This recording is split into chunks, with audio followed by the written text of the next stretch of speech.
What's up, guys? Creighton here from LogicLounge.com. It's time for another This Is in Dead Rising 3.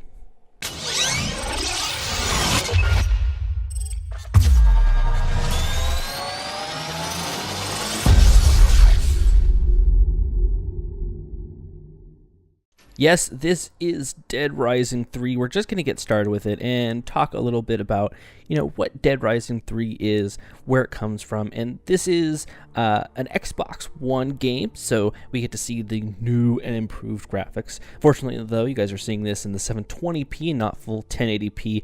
Having a little bit of troubles with 1080p recording, but that's beside the point. That's not about this video at all. But Dead Rising 3 is supposed to be set in a theme where you're in a city, the outbreak has happened, and you're just trying to get out.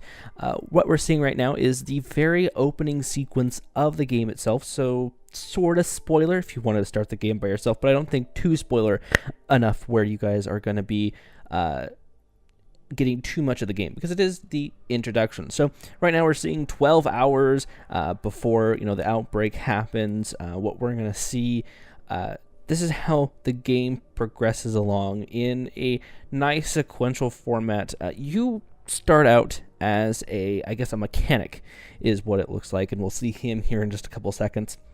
And your job is basically trying to get out of the city. And throughout that way, you're going to be brought with different challenges. You're gonna have to work with different people, all that sort of stuff. And the game is separated into chapters. This is considered chapter 0, and there will be more chapters later on. I'm not sure exactly how many chapters are, but it's a quality game nonetheless. I've been playing it for the past couple days now. Quite a fun game. Very fun game to play. Definitely one of the best games that I picked up for the Xbox One. So here we are, we're about to start here, I think 72 hours post-outbreak. We're going to see what happens. We start off right here on a highway tunnel, and we're going to basically try to get out. This tunnel is basically the tunnel out of the city, and we're going to try to get out here. But is that going to happen? Well, we'll find out. What's on the other side of the tunnel? Can we even get on the other side of the tunnel? I guess we'll find out, because we're actually going to play the game itself. This is a very long opening sequence, and we'll be able to see everything. So here is our first look, really, at the main character. Well, sort of first look, because all we see is his feet. We see some of him. We don't see him yet. We will hear, hopefully, in just a second. His name is that Nick? Yep, his name is Nick. So the main character's Nick, and he's got a tattoo of a number 12. I wonder what that means. But as you can see, this is a quarantine area. So we're going to see if we can get through. Definitely very desperate to get out. And there's lots of fences, military vehicles, barriers, all that fun stuff. So we'll see if we can get out. Definitely will be a challenge to see, because how long's the tunnel? What's waiting for us inside of the tunnel? We don't really know until we actually get inside, and that is where this game picks up. We're finally inside the game itself, where we're gonna actually walk around and play the game finally. So it's kind of just a little tutorial level. I call it a tutorial level, but it kind of brings a nice start to the story as well. So you see, we have to get food here. We got to pick up some food to be able to get along, because that's how we level up. There's no real health packs or regenerating health, but instead you're actually trying to get food to help yourself along. And you can pick up different weapons along the way and destroy things, which seems to be fun. Like we're holding a big wrench right now, and we can bash stuff down. One thing that I noticed while playing this game is that almost everything in the environment is dynamic. It isn't a static thing. Like, if I were to blow up something next to that truck right now, it would move, it would shift. Unlike other games where practically they're in the same area, they don't really move, which isn't realistic at all. I really do applaud Dead Rising at their ability to make things be dynamic in the environment, so we don't have kind of this static environment, but it can change. So we're kind of yelling out right now. Is anybody there? Trying to see if we can get through here. You can see there's little icons where we can pick up anything and everything and use them as weapons, which is also a fun thing that I find about this, that you can use, practically everything that you find on the ground as a weapon to take down these zombies. So I think we're going to get our first real look at the zombies right now, it looks like. If I know this correctly, it looks like we're in like a medical area, maybe where they were bringing in patients to see if they were infected before they did let them out into the free world. And there was our first little zombie right there, which didn't look so good. But moving on with our flashlight, really do like these graphics. Even if these are pre-rendered, the in-game graphics looks amazing. So here is our first big look at the zombies. You can see they're behind these cages. Wow, that's a lot of zombies. Possibly people who were trapped when trying to get out and wouldn't let them out. So back in the game now, we can hear those zombies kind of yelling at us. They want our fresh meat. We're kind of heading down this kind of little secretive hall here. Oh, wow, those zombies do look pretty scary. But we're going to continue moving on down the hall here. And we're going to see if we can get to the other side. So coming around this corner here, we've got, trying to find our way out here. Well, attempting to find our way. Whoa! Zombies coming to get us. There's kind of a lot of those quick action events where if you go around a corner too fast and a zombie comes to get you, you can press a button to kind of push them off, and then you can use your weapons, like I was there, to hit them. Now, it doesn't have an auto lock feature, but you can lock on. It just doesn't have an auto lock feature, so you're kind of left up to your own devices when trying to take down all of these zombies. So moving on here, you can see everything with those little white icons above it means that we can pick it up in some way. There's a crawling zombie right there that we just took out, by the way. So basically it's just kill the zombies and get through, and that seems to be most zombie based games here. And granted, everybody does it a little differently. Some people do it better than others.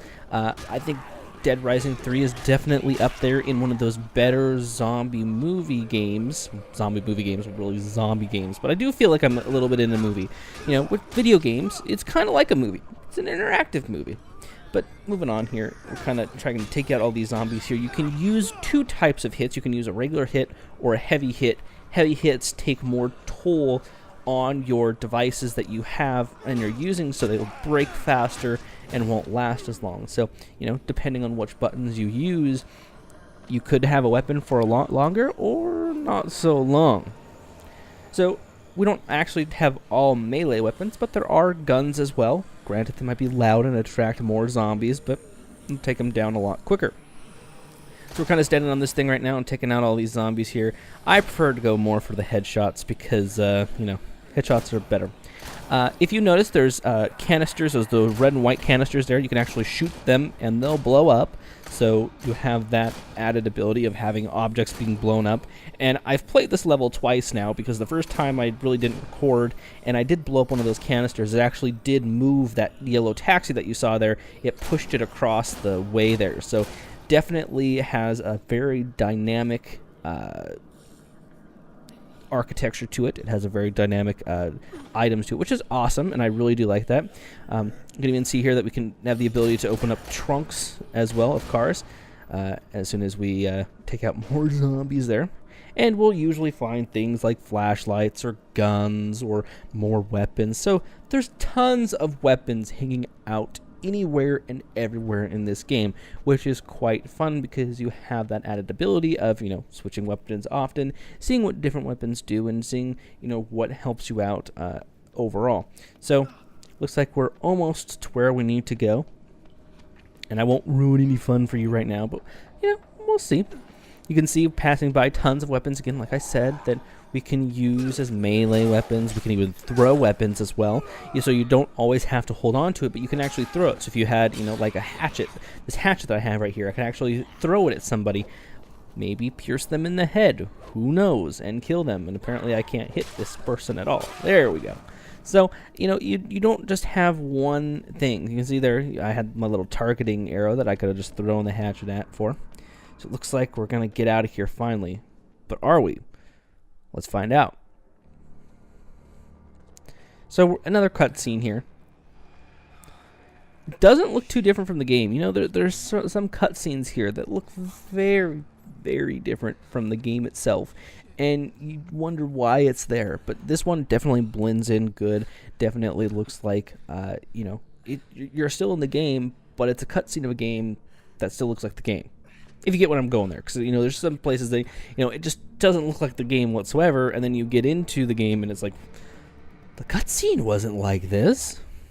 Anyways, so it looks like we were blocked off. Our tunnel was blocked off, so we're heading back out here, back to where we came from. Excuse me.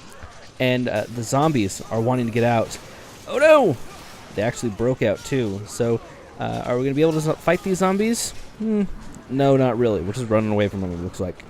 So you can see it's gonna be one hell of a ride when trying to escape from these zombies, because they've thrown this right at your face early on that there's tons and tons and tons of zombies everywhere, which is going to be very interesting. You can see we're already surrounded by them as well. So what's going to happen? Well, we're going to fall off the side of a thing and hurt ourselves.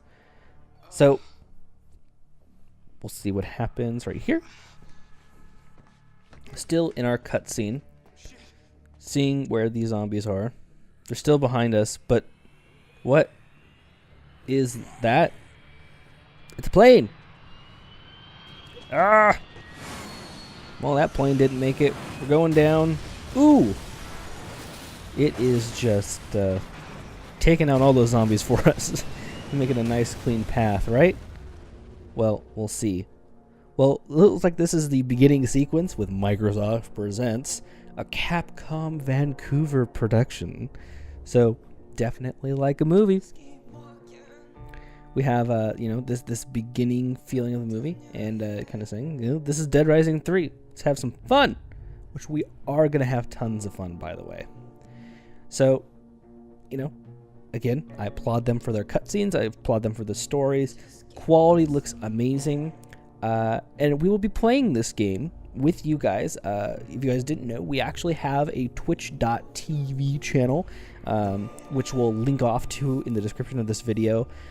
And we regularly, probably about every day, try to stream on there at least one game. We'll be playing this game in the coming future on that twitch.tv channel. So be sure to go, subscribe over there and, look out for us playing games, because we're playing all types of games. But besides the point, it's like we're getting into the intro here, or looks like we're kind of just wrapping up the intro here, and we'll wrap up too. This is Dead Rising 3, and this is all the fun that we're gonna have with this game. If you do have an Xbox One, I very highly recommend picking up this game if you do love zombies, action, meleeing, all that fun stuff. This is definitely something that you're gonna like. So there you guys go, Dead Rising 3. We'll see you guys in our next video.